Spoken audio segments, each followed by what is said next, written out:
biglang nangingisay at tumitirik ang mata.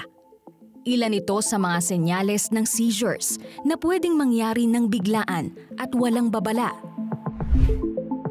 Pero ano nga ba ang seizures at ano ang mga karaniwang sanhi nito?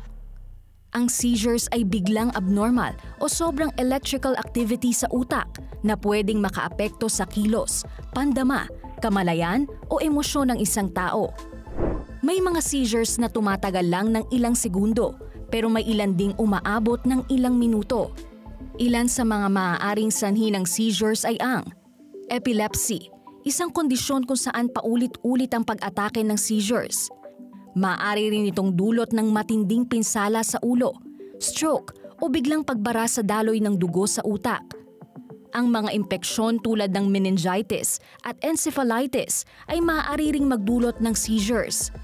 At ang kakulangan ng asukal sa dugo o hypoglycemia at ang kakulangan ng sodium o hyponatremia ay nagiging sanhi rin ng seizures. Sa mga bata, may tinatawag na febrile seizures na dulot ng mataas na lagnat. Kapag may taong inaatake ng seizure, manatiling kalmado at ilayo siya sa matutulis o matitigas na bagay para maiwasan ang injury. Huwag pigilan ang kanyang galaw at huwag ipasok ang anumang bagay tulad ng kutsara sa bibig.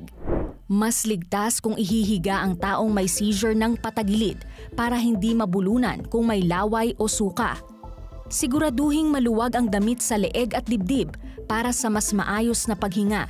Tandaan ang oras kung gaano katagal ang seizure. Kapag umabot ng higit 5 minuto, nagsunod-sunod ang atake o may kasamang injury, tumawag agad ng ambulansya at dalhin sa ospital. Pagkatapos ng seizure, maaaring malito, manghina o antukin ng pasyente, kaya bigyan siya ng oras upang makabawi.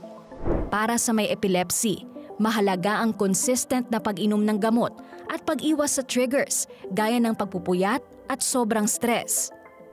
Hindi lahat ng seizures ay epilepsy, kaya mahalaga ang tamang pagsusuri ng doktor. Kung may iba pang katanungan tungkol dito, maaaring pumunta sa health center o kumonsulta sa isang healthcare professional na malapit sa inyong lugar.